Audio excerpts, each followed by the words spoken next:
Hey, what is up YouTube? This is Platinum Point, and today we're going to be doing a Weiss Schwarz deck profile. We're going to be exploring the power of Bikomachi in this 8-choice Oshi No Ko deck profile. I will be going over my card choices, strategies, and my just my overall thoughts in the deck, so stay tuned. So before we begin, make sure that you hit the like button and subscribe to hit the notification button so you can keep up with more content like this in the near future. I will be posting a One Piece deck profile, my very first one, very soon, and it's going to be on my Yamato deck, actually my very first competitive One Piece deck. I use competitive very loosely because by the time I was playing it, it started to fall out of the meta game, but it's still pretty competitive and it's a really strong deck. So I hope you guys are looking forward to that. So I wanted to showcase Oshi No Ko as I did promise in my little discussion about Oshi No Ko that I was going to do a deck profile on it. So I wanted to do it on the 8 choice because this deck actually plays through compression very well, and it is a deck build that I'm very familiar with, and I wanted to try it out to see how well it functions. And the deck is actually very tricky to use, and it does have moments where it does have a hard time succeeding, especially against slime, because slime produces very strong boards. But what I like about the 8 choice build is it still fights through the compression really nicely, and that's one thing I like about this version of Oshi No Ko. So you don't need that. Yeah, this is actually the first full-on aggro deck that doesn't need that many decompression tools, even though Oshi No Ko has a very healthy number of it, because the finisher just plays through canceling very aggressively, and it does it pretty well. So we're running a 4-3-1 split, and I'll explain why when we get into the deck. There's actually a meaningful reason, because we're playing 2 plussing combos, one at level 1, one at level 2. And we only need 1 copy of the finisher climax because we have ways to dig this out. There's so many ways to get to the climax that you can get away with running 1. So we'll start off with the level 0s. So I play 4 copies of this Akane. This is your early game beater of the game. So what she does is, if you have 5 or more cards in hand, she gains plus 2k. And so long as you have 4 or less cards in your stock, when it reverses an opponent's character by battle, you get to kick it to the bottom of their deck. So any plussing level 0s that rely on getting reversed or sent to the waiting room immediately gets checked by this Akane. So this allows you to deal with Psychonal really easy. It helps you against not slime, but even Hololive, which runs the Aqua Ricky, which is on death. You get to put a card from waiting room to the bottom of your clock. Pay 1, put a card from your waiting room to the bottom of your clock. Check the top 2 cards. So this denies that really easily and allows you to just deny them advantage, as well as cards that just run to the memory. You get to kick it to the bottom instead. So we play 4 of that. Next, we play 4 copies of this Ai Ricky. The reason why you want to play 4 is because you want to see this in your hand as often as you can early game, because it's an on reverse, pay 1. Put a card from your waiting room into the bottom of your clock and search your deck for a showbiz character. So this is a selective Ricky that is on reverse, but it shoves itself into memory, which gives you free compression. And you need it because it helps you search for all the pieces in your deck and just, again, gives you that free compression. So I play it as a 4 of so I can see it as often as I can. Next, we play 3 copies of the Ruby Brainstorm. So her first ability is when a climax is placed, I can reveal the top card of my deck.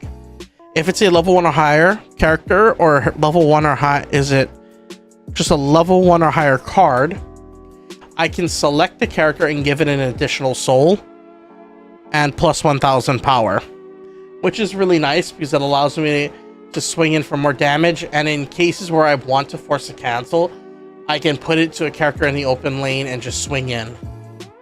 So that's actually pretty key because sometimes most of our combos actually rely on our opponent canceling. So just being able to hit those numbers easy in order to either gain advantage or just finish the game easier is actually really nice. And it's also salvage brainstorm. Pay 1, tap itself, salvage character for each climax revealed from the mill 4. Next, we play 2 copies of this Memcho. So this has the ability when this card is in the level slot, it counts as a level 3 card. And this deck is an experience deck, so you have to have an experience of 3 to 6. So in most cases, you want to shove both copies towards the end into your level, so that way you fulfill the level requirement and be able to launch the finisher. But it has the ability, pay 1, choose a character from your level and put it to the waiting room and put this in its slots. And you could check the top 4 card up to the top 4 cards of your deck for a level 1 or higher card, add it to your hand, and then send the rest to the waiting room. So this is your Fukujiro of the deck. So that's why I play 2 of it, because I want to see this not as often, but I want to see it in my hand when I need it. I want to be able to have access to it, and sometimes you might stock it or put it into waiting room, and you have no way of retrieving it. So your goal is to try fetch it via the searching or drawing into it. I just wanted an extra copy, and it's also free mill. This deck does need some time. There are some times when if you can't launch the climax combo, which gives you deck speed, this is your main form of deck speed. Next, I play 2 copies of this level 5 Akane Riko. So what she does is, on play, discard a card from my hand, reveal the top card of my deck, salvage a character whose level is equal to the revealed card. So this allows me to basically hand fix, as well as really dig for pieces that I need and be able to just accrue advantage. And when damage that I receive during my opponent's turn involving this card is canceled, it goes into stock. So this allows me to deny reverses if I cancel, as well as just free compression. Next, I play 1 copy of Pion's True Identity Aqua.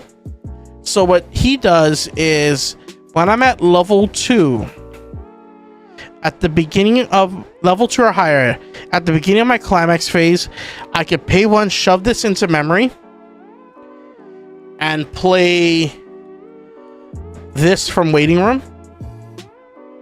This 2-1 Aqua, which is a level assist, as well as a free passive power boost to characters that are either, trying to remember, Ruby, Kana, and Mem, basically the Bikomachi members. They can give the other character or themselves plus an additional 1000 on attack. So we'll talk more about this when we get to it, but the reason why you want to play this is because we're not going to always level red, and this is one of the ways that we can just guarantee that this gets onto the board. Because when this gets onto the board, it has so much utility, not just being a power pump, but it assists in giving the Kana, the 3/2 Kana, the ability, some unique abilities, and I'll discuss that when we get to level 2. And then the second ability is it's an act ability. Pay 1, rest this card, give a character the ability on reverse salvage. So this allows you to get free card advantage really easy. And sometimes I'll chain. So I'll tap it first to give the character on reverse salvage, swing into it, salvage card, or if I'm about to change at level 2, I'll give the level 2 combo that ability, change into it to the 2-1, and the 2-1 will power boost it.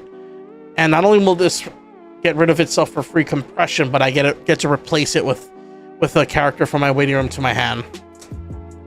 Next, we play 1 copy of the of this free fresh Aqua. So it's a pay 1, discard 1, shuffle the cards from your waiting room back into your deck for free, and it has an on play ability. Discard, choose a card from my waiting room, not my waiting room, from my clock, add it to my hand, and then put a card from my hand into clock. So it's a clock swap. And then lastly, I play 1 copy of the Ruby Climax swap. Moving on to the level 1s, I only play 4 level 1s, and that is the Kana Climax combo. So this is basically your cigarettes combo, if you guys are familiar with that profile. The mill 2, salvage a character whose level equals to the total number of cards milled from the mill 2. But it also has a second ability, is if I hit a level 2 on my mill, I can discard a card from my hand and salvage an additional card. So the reason why you want that is you're going to be trying to fetch out your next plussing combo, which is the Memcho 2 1s. So that way you want to get all 3 into your hand. So ideally you're going to try to do that off of 2 Kanas, and then use the 3rd one to get whatever playable that you need for the next turn. Like, your goal is to have the 3 Memchos in your hand by the time before you hit level 2, so that you can play this and then launch that Climax combo. So now for the level 2s, we play 1 copy of the 3k memory kick counter, 1 copy of the anti-early play, then 2 copies of the level assist Aqua. So I'm going to talk a little bit more about this quickly. So besides having the ability when a Ruby, Kana, or Memcho attack, you get to give it that character or another character plus 1000. But if you have the 3-2 Kana in the middle lane, it has the ability on attack. You can check the top part of your opponent's deck. You can either leave it on top or put it to the bottom of your deck. And that's key because the Kana's ability to burn relies on the number of level 0s revealed from the bottom of their deck. So if you see a level 0, you get to shove it right down to the bottom.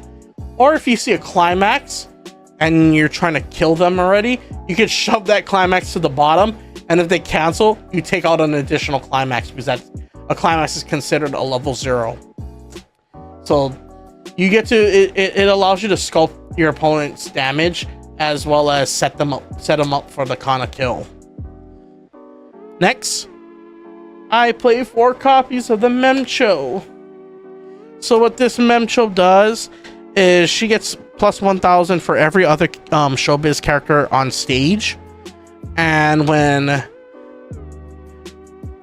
this choice is in play, so the Kana combos with this choice and the Memcho combos with this. So when this choice is in play, I get to salvage a character from my waiting room into my hand, and when damage is dealt by this card is cancelled, I can then choose 2 cards from my waiting room and shove it into my stock. So it basically is a similar to the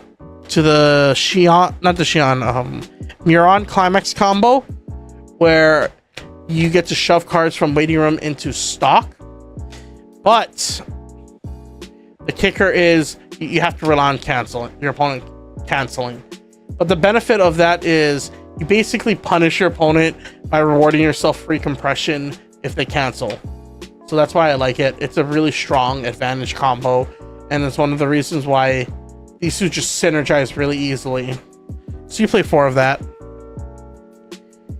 And then moving on to the level 3s, I play one copy of this 3-2 Kana. So what she does is when she comes into play, I can choose up to one of my opponent's characters, bounce it to my hand, and then I can choose one card from my hand to put it to my waiting room, and if I do, I can bounce an additional character. So I get a free bounce on the first one, and then if I discard another card, I can bounce a second character, which allows me to clear like the Shana, the Yuji level 1 that provides anti-damage. And not only that, I can then, let's see, when this is placed on stage, if I have 4 more other showbiz characters on board, I can choose a character from my waiting room and add it to my stock. So it becomes a 3-1 bouncer. But you need to play this because Shana does have access to anti-damage, and you want to be able to answer that. Next, I play 4 copies of the early play Memcho. I basically use it for the early play heal if I can, but most of the times I'm going to be shoving 1 or 2 of this into the level if I can't shove these in, or if I need to keep these in for milling, because you need to be able to hit the experience 6 in order to benefit. So like for the healing or the ability to top 3 check, I need to have an experience of 3.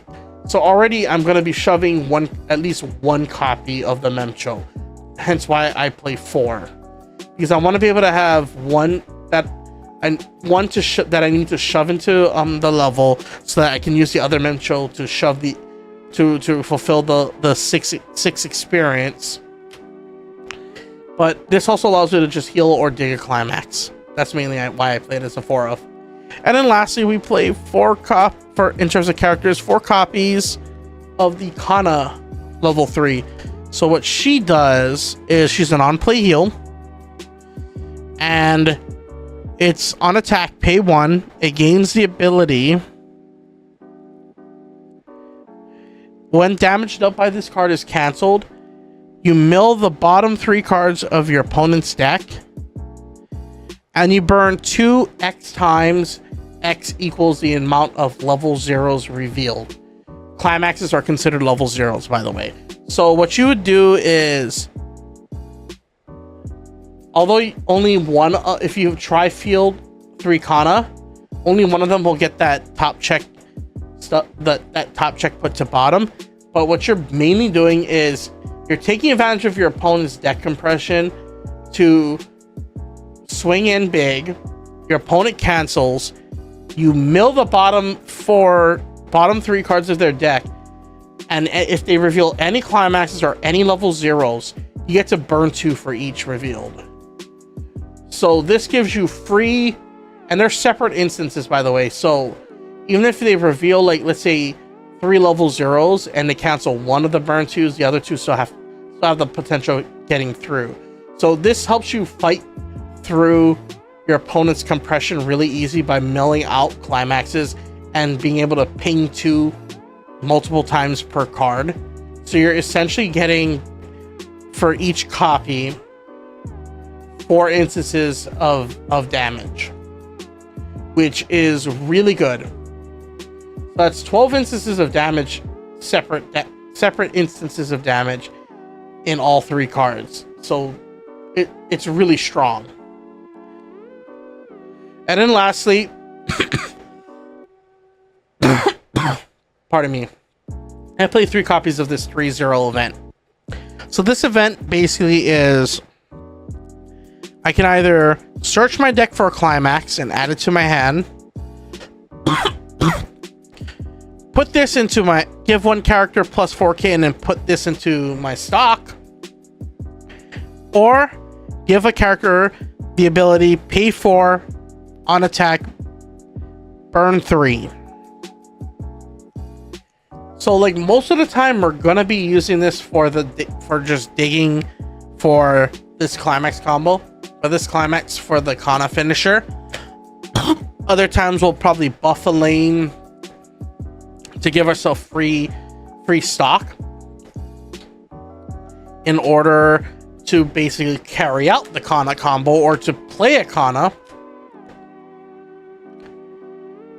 So I like this event. I've been thinking about bumping it to 4, just because I want to see it as often as I can. And the fact that it can give me either a plus 4k, a free stock to do the climax combo, or the climax needed to launch the climax combo. So there's so much utility just packed into this card, and that's why I like it. So I hope you guys like this video. I will be doing more deck profiles like this.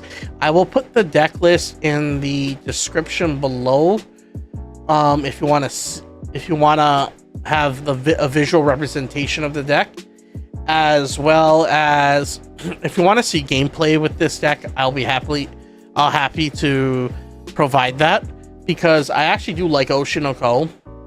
It's one of my favorite series next to Kaguya-sama. Like, that's what, and they're made by the same author, so I had to just get this set. I am going to be looking into the Pants Store build, and it did see some recent success in the BCS, so I am going to look into trying to mess around with that deck. But I like this one better because it's very easy to set up, and it plays through compression really well. So I hope you guys like this deck profile. The next one I will be doing is on Shakugan no Shana, because that is one of my favorite anime series of all time, and I'm glad it finally came to the English side so I can show you guys how that deck functions. So don't forget to rate, comment, subscribe, crack that like button, and peace out, YouTube. Peace out, I mean.